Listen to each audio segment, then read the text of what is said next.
السلام علیکم ورحمۃ اللہ وبرکاتہ۔ دوستو، عملیات سیکھیں کا دوسرا سبق ہے۔ دعا فرمائے اللہ پاک اسے سہل بنائے اور مخلوق خدا کے لیے نافع بنائے۔ آج کے سبق کا عنوان ہے علم العداد کے ذریعے روحانی استخارہ کرنا۔ سب سے پہلے حروف تہجی ملاحظہ فرمائیں اور ان کے اعداد کیا بنتے ہیں یہ ملاحظہ فرمائیں۔ الف اس کا عدد 1 ہے، با اس کا عدد 2 ہے، جیم اس کا عدد 3 ہے، دال اس کا عدد 4 ہے، ہا اس کا عدد 5 ہے، واو اس کا عدد 6 ہے، زا اس کا عدد 7 ہے۔ مزید یہ نقشہ آپ کے سامنے ہے، ملاحظہ فرمائیں۔ اکثر ناموں میں حمزہ ہوتا ہے کیونکہ اعداد نکالنے کا اصول جو ہے وہ عامل کو آنا چاہیے۔ اگر یہ اصول نہیں آتا تو عامل کے حساب کے اندر، استخارے کے اندر اور بڑی غلطی پیدا ہو سکتی ہے۔ تو آپ حضرات نے دیکھا ہوگا کہ اکثر ناموں میں حمزہ ہوتا ہے، تو حمزہ کے کتنے اعداد لیے جائیں گے؟ تو اس پر یہ جواب ہے کہ حمزہ جس کی آواز نکالے گا، یعنی جس حرف کی آواز دے گا، اتنے ہی اعداد شمار کیے جائیں گے۔ الف کی آواز دے گا تو 1 عدد شامل کیا جائے گا، حمزہ یا کی آواز دے گا تو اس کے 10 عدد لیے جائیں گے۔ مثلا رؤوف میں حمزہ پیش کے قائم مقام ہے، اس لیے اس کا کوئی عدد نہیں لیا جائے گا بلکہ نظر انداز کر دیا جائے گا۔ اسی طرح خیر النساء، نساء کے آخر کے اندر حمزہ آتا ہے اور ساکن ہے، اگر حمزہ نہ بھی پڑھا جائے تو املا مکمل ہے، اس لیے اس کو بھی نظر انداز کیا جائے گا، یعنی چھوڑ دیا جائے گا۔ اور شفاء اللہ، عطاء اللہ، میکائیل، جبرائیل وغیرہ نام میں جو حمزہ ہوتا ہے وہ الف کے قائم مقام ہوتا ہے، اس لیے اس کا 1 عدد لیا جائے گا۔ اور رئیس میں حمزہ یا کے قائم مقام ہے، یعنی یہ لفظ اصل میں یوں ہے کہ را کے آگے 2 یا ہیں، تو یہاں اس سے یا کے قائم مقام مانتے ہوئے اس کے 10 عدد لیے جائیں گے۔ آپ یہ کلیہ سمجھ گئے ہوں گے کہ اعداد دراصل مکتوبی حروف کے لیے جاتے ہیں، یعنی جو حروف لکھے جاتے ہیں ان کے اعداد لیے جاتے ہیں، چاہے وہ حروف بولنے میں نہ آتے ہوں۔ مثلا عبد الرحمن، اس میں الف لام جو ہے یہ پڑھنے میں نہیں آتا، لکھنے میں آتا ہے، تو اس لیے اس کے 31 عدد، یعنی 1 الف کا 30 لام کے عدد شمار ہوں گے۔ حروف وصل کے اعداد بھی شمار ہوں گے، جیسے وقتلوہم، واو کے آگے جو الف ہے اس کا بھی 1 عدد لکھا جائے گا۔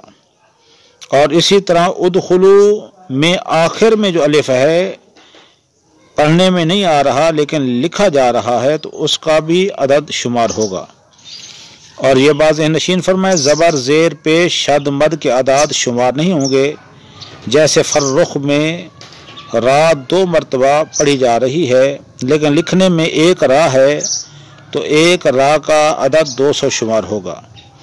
اسی طرح رحمان، سماوات، اسحاق، اسماعیل وغیرہ میں کھڑی زبر حروف مدہ ہے جو کہ الف کی آواز دیتی ہے، تو لکھنے میں الف نہیں آیا، صرف پڑھنے میں آیا تو اس کے بھی اعداد شمار نہیں ہوں گے۔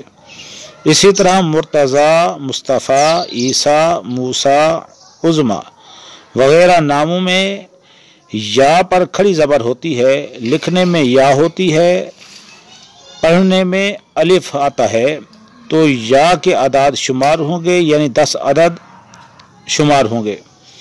اور اکثر ناموں میں تائے طویل ہوتی ہے، جیسے ذات، پات، کائنات، حجرات، واردات، کلمات، इरादत वगैरह।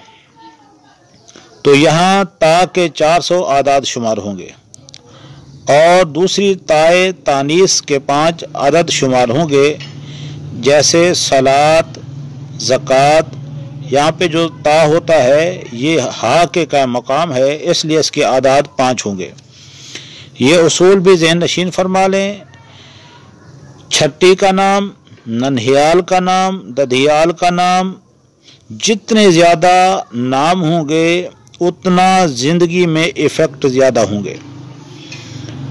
यानी अगर अच्छे नाम हैं तो अच्छे इफ़ेक्ट होंगे, अगर मतलब के अच्छे नाम नहीं हैं तो उसके बुरे इफ़ेक्ट होंगे। तो जहाँ तक ताल्लुक़ है इस्तिखारा के लिए, तो कौन सा नाम लिया जाए, तो इसके लिए जो नाम शनाख्ती कार्ड पर लिखा होता है वही नाम कारामद होगा। और अक्सर नामों के साथ कुनियत, लक़ब, तखल्लुस, ज़ात वगैरह लिखी होती है, तो इन इजाफी नामों को नज़रअंदाज कर दिया जाएगा, इनका आदाद नहीं लिया जाएगा। जैसे लिखने में मुस्तफ़ा कुरैशी, मुस्तफ़ा नाम है, कुरैशी ज़ात है। सैयद मुज़फ़्फ़र हुसैन, सैयद ज़ात है, मुज़फ़्फ़र हुसैन नाम है। नसरुल्लाह खान, नसरुल्लाह नाम है, खान ज़ात का तखल्लुस है। शेख मुजीबुर रहमान, शेख कौम है, मुजीबुर रहमान नाम है।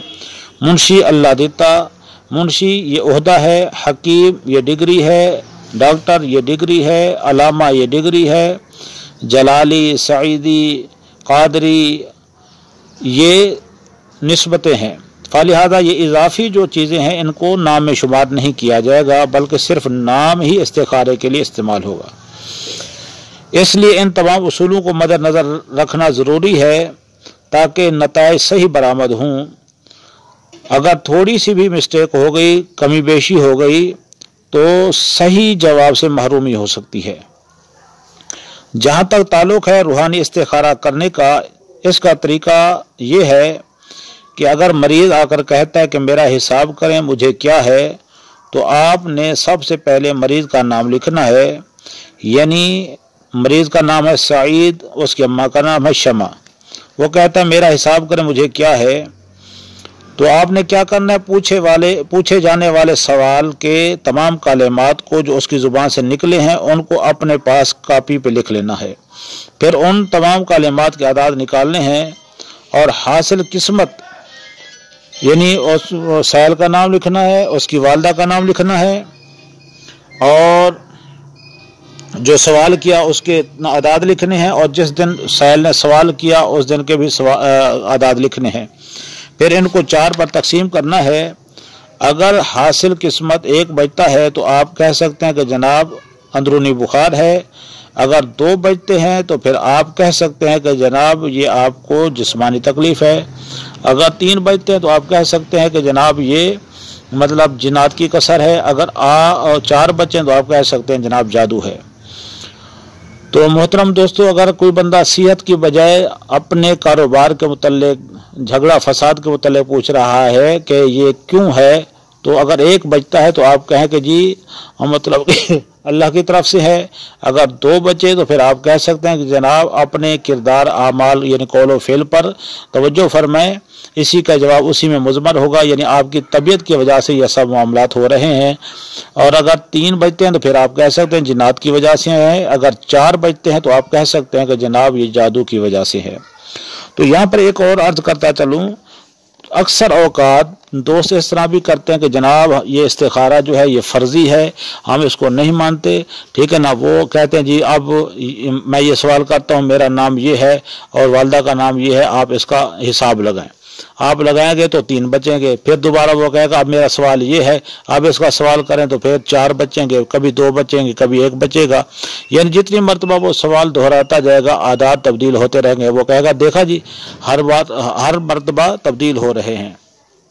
तो इसको आप यूं समझ लीजिए, ये जो इस्तिखारा है ये रूहानी आला है। ये क्या है? ये रूहानी आला है।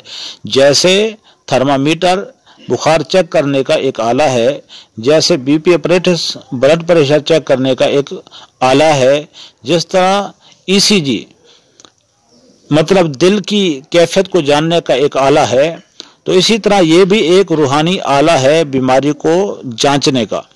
اگر کوئی بندہ چائے کی پیالی پی کر تھرمامیٹر منہ میں رکھے گا تو لا محالہ وہ تھرمامیٹر جھوٹ نہیں بولے گا، تھرمامیٹر کہے گا جی اس کو ٹمپریچر ہے۔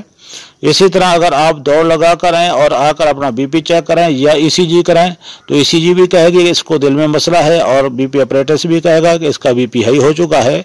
لیکن اسی طریقے سے اگر آپ فرضی سوالات کرتے جائیں گے تو صاف ظاہر جواب تو آتے رہیں گے، اگر آپ سنجیدہ سوال کریں گے تو اس کا جواب ہی سنجیدہ ہوگا، انشاءاللہ اس کا بھی علاج ممکن ہوگا۔ دعا ہے اللہ رب العالمین تمام دوستوں کو خیر و نشاد و آباد فرمائے، اللہ رب العالمین سب کو خیر و سلامتی عطا فرمائے۔ السلام علیکم ورحمۃ اللہ وبرکاتہ۔